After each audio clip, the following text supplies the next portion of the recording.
The Alpha Sessions. Welcome to Alpha Sessions. We're back. The Lucys are back in town. Lucy May Walker is here again. Hello. How are you doing? Good. Thanks for having me. Thanks for coming in again. It's always good to have you back in. We always have lots to chat about, especially now, because you released a debut album.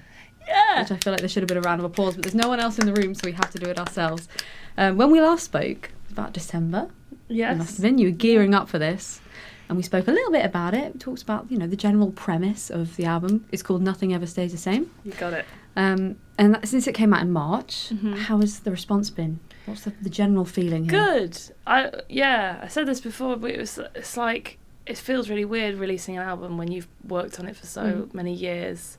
And there's so much about the build-up now, especially in the music industry now. It's like, get everyone to get excited before it comes out, and then it comes out and it's exciting for a week, and then you go, what do I do now? But the response has been really, really good. People seem to like it. They seem to like the songs that I didn't think that they would like, which I actually think is a kind of a good thing. And whenever I say what's your favourite song, everyone always gives me a different answer. But I think that that's a good thing, because it's not one hit wonder on the album. So yeah, I think it's going well. Thank you. I'm going to talk to you about that later, because you've done a whole social media thing. You're always on top of the socials and all these videos coming out. The whole campaign for this is really strong. The way it looks. You've got merch, you pressed vinyl, which is good. You did a tour. I did. Which we'll definitely discuss. How has it been as a process? Is it the most exhausting thing you've ever done in your music career, or does it feel normal now? It's very natural. It's I'm just going to release an album. Yeah, I think it's because I've had so much time to work towards it. So actually, I think definitely not been relaxing. But if I compare myself to other artists, most of them are writing albums on tour buses and stuff, and trying to get it out by a certain date. Where I felt because we've released it independently, without a label or anything, it's been all, I don't know, I've had control over pretty much everything, which has been nice. Yeah. See, a lot of people would say the control is the exhausting part. So no, because I'm a control freak. So if anyone else tries to take over, I'm like, no. But yeah, you say we released. So who is we? My producers. My manager. Well, yeah. When I say we, I think me and my manager kind of talk through everything and discuss everything. But yeah, it was produced by the Dunwells, who are a Leeds-based duo, who are amazing. But yeah, I guess when I say independently, it's not just me. I have a massive team of people working with me. So it's me, it's my producers, it's my mixer, it's my masterer, it's my manager, distribution. Lots of different people. It's a whole thing. Well, it is a good album. It's a wonderful album. Thank I've listened you. to it because we were meant to do this interview a while ago, and so many things have got in the way. So I've listened to it a few times. Yay! That was all my plan. You see. Yeah, it's delay it. But it's good because it's got so many moods. That's what I picked up on. I want to talk about that because it's there's a lot of all the songs have a sound that is you. It's all fluent. It all works as a project. Yet you've got Leftovers and Full of It, and you've got Hardest Goodbye and stuff that's much more mellow and kind of bittersweet and sad, and stuff that's a bit more punchy, and energetic. What is your favourite mood of the album? Ooh. Do you prefer the punchy? Yes, I go through phases, which is why I'm glad that I released The Hardest Goodbye as a single, because it could have its moment. But yeah, it's interesting you say that, because I think if people just listen to one song off the album, they'll maybe assume that the whole album's like that, and actually you click to the next song and it's completely different. At the moment, I'm liking the punchier, sassier songs, and they're always fun to play live. So I might like one song recorded, but then it's completely different when you play it live, and then you grow to love that song, I think. So yeah, at the moment, I did a little thing on social media of me ranking the songs, which didn't go down well with people, because they were like, what? How can you put that at that number? But it changes all the time. But people got upset with your own rankings. Yes. How can I was they wrong. even do that? Because I was wrong. I mean, it's good that you've got passionate fans. Fans that will fight the actual artist. Yeah, I was like, fight me. That's quite funny. So if you had to recommend one of the songs, you wouldn't be able to do it. So if somebody came to you and said, I want to listen to some of your music, what would you recommend off the album to start with? It's how you want to come across straight away. And if you've got lots of different sides, what do you pick? I don't know. Oh, God. depends what I want to come across to that person. Yeah. I'd have to kind of know what they want from me, and I'm like, oh, I've got the perfect song for you. It's a very good way to think of it. Yeah. But I suppose pressing it as a record helps because you kind of have to listen to it as an album, and that is a good old school way of doing things. If you can afford to get records done in any way, it's such a good way to do it. Or CDs even, because listening to it on playlists or having Spotify there, a lot of people will go onto your main page and they'll see your top 5 and they'll just click on the top one. Yeah. And that often doesn't represent what an artist is doing at this particular time. Yeah, it's so true. I wish that you could like choose. I'm sure that I heard something about that on Spotify, because it's not even like the most popular, is it? It's like the ones that are being most listened to at the moment are your top 5. But I'm sure I heard something at some point about us being able to choose that, which would be cool. But yeah, some of the, I think 3 out of 5 album. Oh my god. 3 out of 5 of my top songs are from the album, so I think that's a good sign. It is a very good sign, how is the record pressing? How was that whole process? This is something I'm very interested in. Awful. I've never been able to do it. It's awful. Well, yeah. I can tell you a company not to work with. There you go. Oh, really? Yeah. Well, we're going to start dropping names now. No, I would give some advice if artists are listening to this and they want to know about record pressing. I learnt a lot because I'd never done it before. Yeah. And you kind of, I just would say ask other people that have, had albums on vinyl, because you learn a lot of things, and you might just go for like the first company you find because of the price, and then work out that actually you should not do that. I just had awful like problems with like the test press not being quite right, and then sending back, and I ended up having a guy from the company have to come to my first day of the tour in Edinburgh on the train to hand deliver me the vinyls, because that's the only way they could get it to me on time. So it's stressful. Give me a DM if you want to talk about that. Yeah. Interesting. But it's also, I think, a lot of people don't, because it's not a popular thing anymore. Well, it's getting popular, but artists on the independent level, it's a lot harder to do.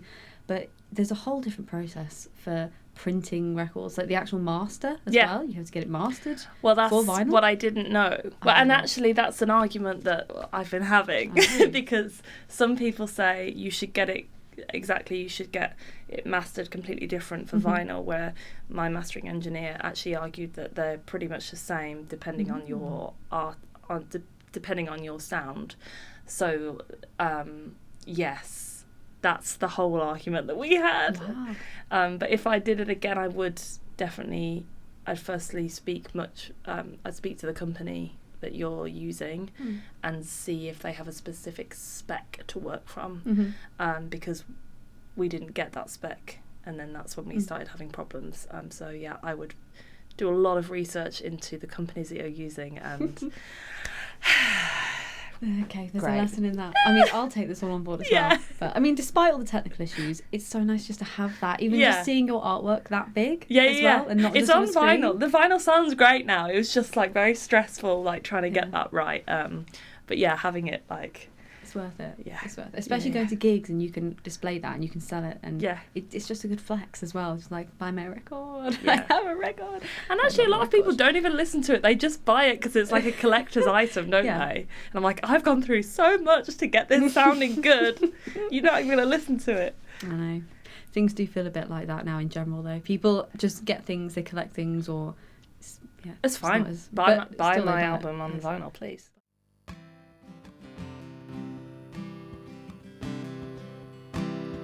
Love that you try it all of the time, although it feels like you've been left behind. A little misfortune, honest mistake, we'll put it down to just a bad day.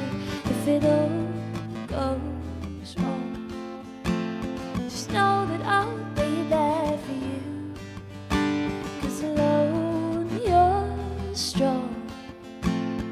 Know that we're better as two.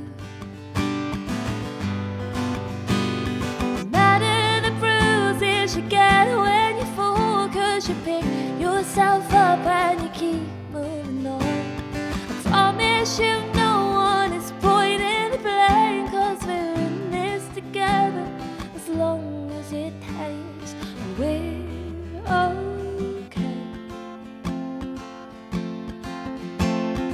You lost your job and we took out a loan, moved all our things from a house to a home. There's too many good days left on the list to worry about this one we can't fix. If it all goes wrong, just know that I'll be there for you, 'cause alone you're strong.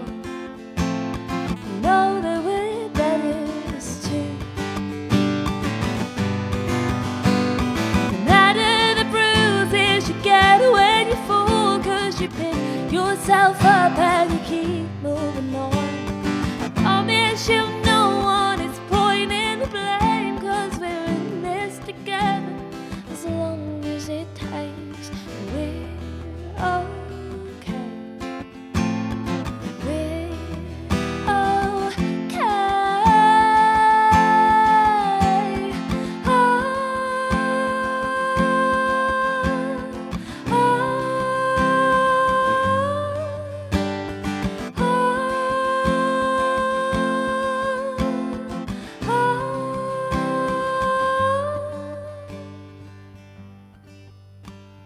No matter the bruises you get when you fall, 'cause you pick yourself up and you keep moving on.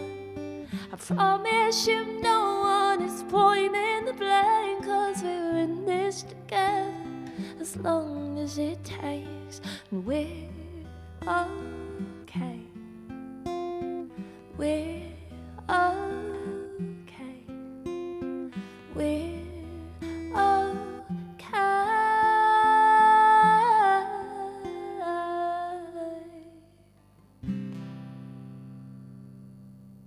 The Alpha Sessions. There's a lot more going on. You did a tour. I did. And I want to talk, there's a lot to talk about in the tour because it's very exciting. It's something that a lot of people really strive to be able to do. How did it go? How do you feel? It was really good, actually. So I did a 6-date tour: Edinburgh, Leeds, Birmingham, Bristol, Brighton, London. Mm-hmm. I haven't said that in a while. I'm saying that, but yeah, I've said it a lot, trying to get people to buy tickets. It was really interesting because I actually wasn't sure about some of the capacities of the venue. So for Edinburgh, for example, I sold like 71 tickets ahead of the show, and I didn't know that the room capacity was only 80. So I was like, oh, I've basically sold this out and I've not been shouting about it. And that kind of happened for both Edinburgh and Brighton. I played Folklore Rooms. Have you ever been there? Never been there. It's like most beautiful intimate venues, like 50 capacity. So yeah, like both of those I basically sold out and didn't even realise, which was a really nice surprise. Yeah, the whole tour was great. It was amazing to play with a full band. And I just wish that I could do that all the time. Although being your own tour manager is slightly, again, stressful. But and all your dates were pretty, it's like a week. Yeah, we had one day off. Dates, right? Yeah. Is that not exhausting? Very thankfully, I had my boyfriend play bass in my band, and he then actually took over the driving for everything. So, because I was originally going to drive everywhere, which is like, that's ridiculous. The main singer of the artist should not be really driving, but yeah, he kind of took it upon himself to drive, which made it just so much easier for me. So yeah. And you say you've got a band. Did they all travel together in a little little car? My car? Pack all your stuff in there? I bought a 7-seater car last year with this in mind. The only thing we didn't have to put in the car was the drum kit, so he just brought his breakables, luckily. But poor Meg, Meg Ella Brooks, just shout out to her. So she's my keys and vocal, backing vocalist.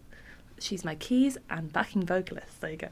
And she was sat like right at the back of the car and just had like keyboards on her heads and stuff, and it was crazy. And I'm very grateful that she just sat there and didn't complain and didn't ask to like switch positions at any point. So Yeah, it's nice having a band, isn't it? Yeah. Travelling around, it's so refreshing. Yeah. Was this whole tour a really big kind of step for you? Or do you feel like you've... Yeah, a lot of people thought it was my first tour, but it's not. It's my maybe third headline tour, but it felt kind of on another level. And yeah, I always get really excited when you look into the audience and you don't know them personally. And that happened a lot this time. I'm thinking, oh, I don't know. Like, especially London. London, I played the Victoria in Dalston. And the love that came from the audience was like, just from the first song, I felt, I just can enjoy myself. I don't have to win them over. But I could only see the first 3 rows until the end. The sound guy put the lighting on, and I was like, whoa, there's so many people in here. And it made me very emotional. And yeah, I didn't recognise a lot of them, which felt like, okay, my music's now reaching people that are not just my friends and family, which is a nice That's step. the dream. Yeah. That is the dream. Yeah. And I saw a video of them singing with you, back to you, and I mean that would make me cry. Yeah. That must have been such a golden thing. You never forget something like that. Well, yeah, I when I wrote that song, it was the intention of the audience will sing it back, but I never thought that they would sing so beautifully and loud, and especially because I couldn't always see the faces when you get to see the video and you're like, oh, they're really singing it just so beautifully. So yeah, it was a nice moment. What song was that you singing live? Are You Free? Did you do that one? Is that you didn't do that one today? No, I didn't, because I got to detune my guitar to Dad Fad. I can't be bothered to do that. But yeah, it's not really a big banger of the set, but that moment is very special. So yeah, it's good to make these little memories. What's your favourite song to perform live? If you could pick, I mean, you might not have one. Perform live on your tour. Do you have any specific tour memories that were like that? Yeah, I like singing People Like You, that because I really I give it some welly, and there's a line in it. Looks like this one's a feminist. Ugh, and that's how it is on the record. Ugh, but live I'm like, I sing it really ridiculous, and there's a big bit where I shout, and every night it came out different. I didn't know how it was going to come out. It just was whatever came out. Yeah. So it was good to release some anger, some energy out. Yeah, that's the other thing about having a crowd that you don't know, that are that invested, they're just there for you. Yeah, that you could just do anything on stage and they will love it. Well, I don't know. Yeah, no, it did feel like that. Definitely London show. Yes. Yeah, it's a nice feeling. How different was it? So you played in a lot of different locations. Was there one that stood out, or can you remember how different they felt between Edinburgh, Leeds, and London? They were all great. The audiences were brilliant. Some of them were seated and some of them were standing, and I always feel like you get a completely different vibe from the audience for that. So what was it? Actually, for Bristol, we made it seated because we had a bit of a mishap with the rooms where we thought we'd booked the small room, capacity 50 downstairs. We never played Bristol before. It was a bit of a risk. And then a couple of days before, we found out that we're actually in the main room of 250 capacity. And I was like, this is the one we've sold 30 tickets. Can we get some chairs in? And actually it ended up being a really nice... show, but it was, you just have to kind of go with it. But if they were standing, that would have been a really sad little 30 people in 250 capacity room. I think as an artist playing, I prefer the standing gigs because you get more energy from the audience. Definitely, yeah. But as an attendee of a gig, I like a sit down.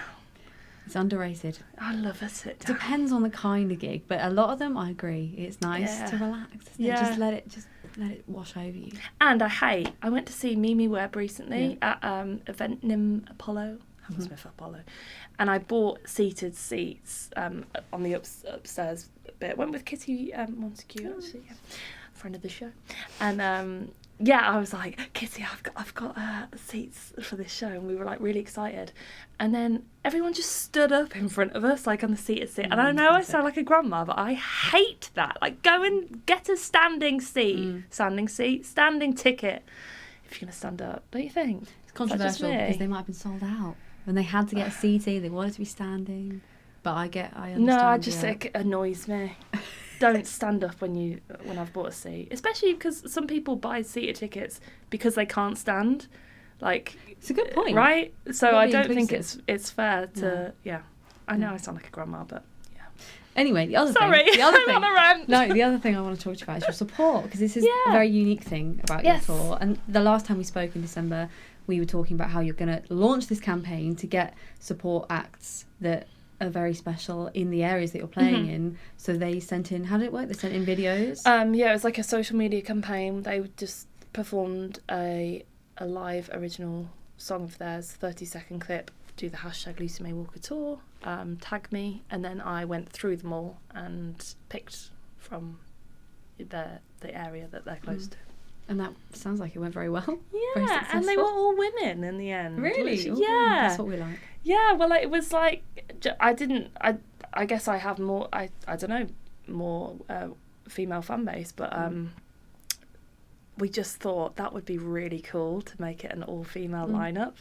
And it was. I had so many, like, all of the support acts were incredible, and I'm really looking forward to going to see them live, because you know, when you're headlining, it's like you want to sit and watch the support act, but sometimes you don't want to walk in, and if people start talking to you and you like, so I feel like you never get to really watch them for their whole set, so I can't wait to see them all do their thing and just enjoy it, rather than thinking, like, oh, what time am I on? Yeah. I do always really struggle with that, even if I'm not headlining, if there's other people on a night and you want to sit and you want to see everyone, but sometimes you just have to get ready or you have to be elsewhere and it's a bit awkward, isn't it? Yeah. It's difficult. But then you've played, the last time we spoke, we were talking about your tour, you're supporting other people as well, because you just supported quite a few different people, Texas. And Tony Hadley?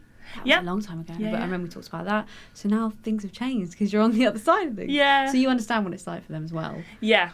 And now that I know, because I used to be really funny if I supported, not like a massive band, but if I did just, again, like you said, like a lineup and you're on first and they're on last, whatever, I used to be really funny about them not watching your set. And I think you should always make the effort to at least watch a song or something. But now, when I realise there's so much going on, I maybe have more empathy for those artists that are like, especially if you're on a massive tour, you've got to like take time to rest and like warm up your vocals. And I mean, I didn't do that because I was watching my supports a lot, but that's the sacrifice. Yeah, you got to make it. But it's also nice to have a network of people after this. Like, you've got so many more people on board that you can just, like you say, you can go to their gigs, and it's nice to build that kind of network. It was good.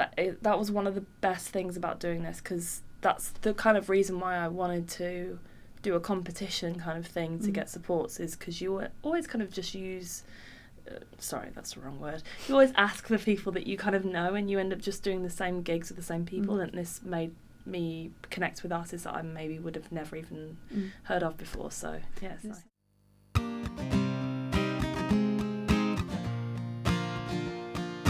Did you always look at him like that?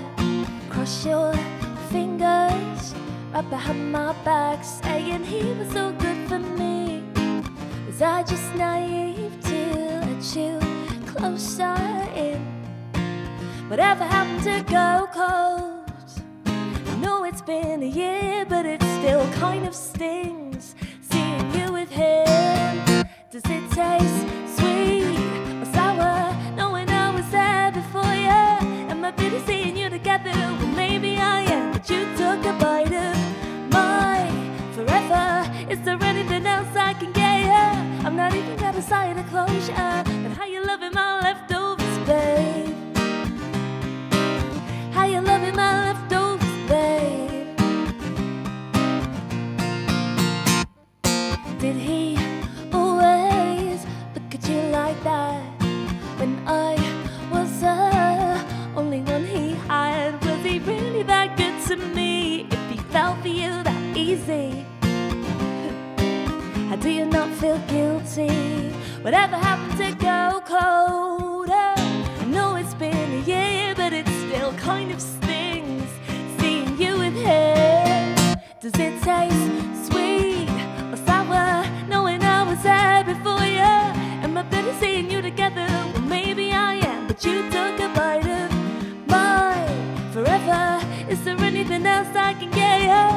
not even got a side of closure. But how you loving my leftovers, babe? How you loving my leftovers, babe? How you loving my first serve? How you loving my first touch? How you loving the person who really messed me up? How you loving that first fight? Staying up crying all night. If you want my leftover love, well, it's alright, 'cause I've had enough. Does it taste sweet or sour, knowing I was there before you? Am I bitter seeing you together? Well, maybe I am, but you took a bite of my forever. Is there anything else I can get you? I'm not even got a side of closure. How you loving my leftovers, babe? How you loving my leftovers, babe? How do my leftovers taste? The Alpha Sessions. Even though your social media is very strong. And Thank you. yeah, let's go back to that. We mentioned it earlier. Okay, Because, all right. let's talk about you. So you did a lot of things recently, like the backstories of each song. Yeah. Each of the songs, which is, I love stuff like that. I love knowing all the backstory. And Some people I know hate knowing the backstory. Really? Because to them it means something. When they find Yeah. out, they're like, oh, I Yeah, didn't think it was yeah. about that. Now I can't listen to that ever again. But I suppose Interesting. it makes it more special. Well, I love going to gigs, especially in hearing. I can't stand it when you go to a gig and the artist just bangs out song, Really? song with no chat. Like, I love the chat in between. Like, for me, that's... Because if it's just going to sound exactly as it is on the record and there's no kind of personality, why am I going to watch you live? I'll just listen to the record. I'd rather get those live moments that you can't recreate. But I love it when artists tell you what the song's about, because then I personally listen to it in a whole new different light, and you're like, oh, I have such a deeper connection to the song, and that's why I did the stories behind the songs, so people connect with it. But I guess if they don't want to know, then just don't watch, don't listen. True. Have you had anyone cover your songs yet from the album? Ooh, have I? Don't think so from this album. That would be really cool to see, yeah. I'll get on that. Yeah, please do. I'll organise one. Yeah. I'll repost it. Yeah. And what about collaborations with people? I mean, because some people do that. Like, they release a song and then they do a version of it as a duet, or like even using TikTok to do that duet thing. That's true. No one cares about it, apparently. I do. There's 2 songs. There's an exclusive for you. There's 2 songs on the album that have not made it out yet, but we're planning on, and one of those is actually a duet. But that wasn't. But that's just kind of how the song. Well, it's not how the song was written, but then we were recording it, basically with the Dunwells, and I was like, Joe, your voice is so good. Just sing a verse for me, and I was like, yeah. So this might be coming. I have no plans actually to release it, but at some point it will be. Oh, I love that. And fan reaction vids is the other thing. See, if you had your fans, because they just seem so sweet. Like, there's a video you put up there of them listening to a song for the first time in the car. Yeah. I feel like if you put out a duet with me thing for the same people, they would go for it, even if they're not singers. Okay, so I have to. Do I have to say duet with me? Yeah. You make a little video of you singing the first bit, and then you just let it play. Yeah. Do one of those. Okay. Send it out to the fans. Okay. Get them to come back. I love stuff like that. I just need one person to start it off. I feel like people only kind of jump on that when it's cool. That's what Alan was saying before. It's like people jump on it when it's a cool thing to do, but no one's the first one. Yeah. So I need to. Everyone's waiting for everyone else to do it. I don't know. But you also mentioned, put a pin in this in my head, making the ranking list of your favourite song. Yeah. So I did this in prep for the last one. I ranked my favourites. Oh, and I of my songs? Yeah, I went through the album, I did a ranking, and that was when I did all my notes for the last one. I don't have those anymore. Oh, but I remember my favourite one is Run Back Home. Oh, nice. Thank you. I don't know, is that a common favourite or not? Some people have said, but it's... it's not been everyone's, but I feel like it has it moves differently. There's the structure in it feels very different. I like things like that. It feels much more loose. I like that one. Feels like it just revs up. Again, it's one that it's a deeper meaning for me. And then I've had people message me about that song. They've said, oh, that made me think of going back to like my grandparents' house and they're not with us anymore. And I'm like, oh, that's not what it's about, but that's really nice that you can kind of relate in that. My belly's rumbling. I'm really sorry if you can hear that. No, it won't come Hungry. I didn't even discuss with you what songs you played for us today.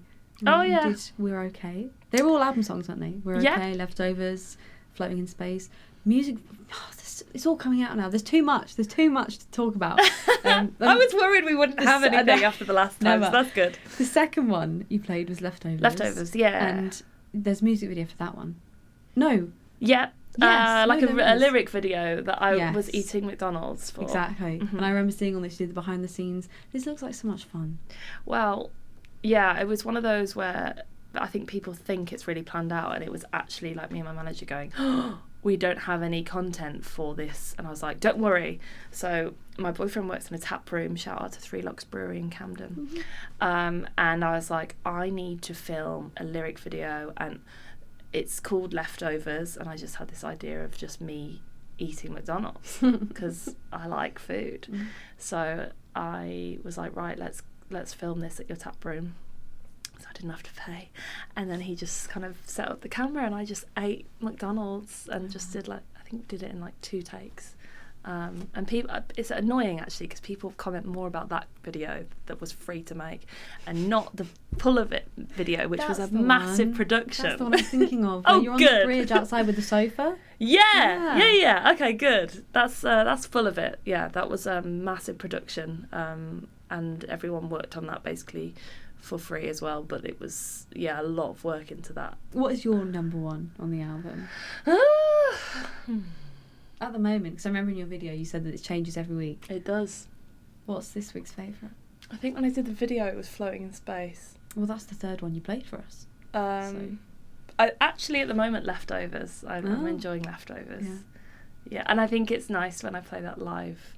See, this is always I can never detach them. I always feel like I think of playing it live, which one do I like? And I like that one because it's kind of like a fun backstory of this is a story about when one of my best friends got together with my ex-boyfriend. Classic. So it's always fun. I want to talk more about Floating in Space, actually, the third song, because if that is your current up there with the number ones, it's always going to be up there. Yeah, why is it one of your favourites? So it was I'm so interested for people to know what people thought that song was about, because it's too kind of, it's especially when I play it live. So I played that second on the tour, so I run back home straight into Floating in Space, and I didn't chat because it's kind of too deep a meaning to explain in like 10 seconds. But it was a song commission, like The Hardest Goodbye was, and it was for a fan who wanted a song for her kids about their dad who passed away. But she was like, I don't want it to be sad, I want it to be really uplifting so they can listen to it and be like, hey, this is like, we want to remember our dad in the best way possible, not in a sad way. And all of the lyrics in that song were taken from like Facebook posts that he wrote to the kids, so it's all him. So it's actually, it's pretty emotional when you think about it, but like I just think it's just a really nice song that I would never have written if she hadn't sent me that story. Same with The Hardest Goodbye. So wow. It feels like so much beautiful stuff has come out of this album. Thank You've achieved so much in such a short period of time as well. It's just like things are always happening, but you're so calm. Thanks. I'm worried that like I get this, I'm sure other artists feel like this. It's like, I'm so proud of it, and I know that it's great. I just want people to discover it and listen to it and keep listening to it and keep loving it. And I get these like panic moments where people are like, how's the album going? I'm like, oh, I don't know. Is it still like, so thank you for having me on today, because it means that I get to keep talking about it, and hopefully people will keep listening and keep sharing it with people, and not forget about it. Don't sleep on it. So at the moment, you're kind of just resting on this. This isn't a big moment to move on. I'm not moving on. You're not writing new stuff. You're not. I am writing new stuff. Well, I should be. I'm not. I should be, and I've got a writing session in 2 days. Sometimes it's nice to take a break. Yeah, but then it's like, Lucy, when are you releasing new music? I'm like, I've just released an album. Yeah, you need the time. You need to let it sit there, let it simmer, get everyone stuck into it. But I mean, we're always excited to see what's coming next. I think this album will live on. This is going to become a legendary album. It's going to be a classic, like Rumours. I hope so. Thank you. Yeah. But whatever you've got coming up, I'm ready for it. Thank ready you. for it. And thanks for coming on. Thanks for having me. I've had a lovely time. Yeah, me too. Always a pleasure.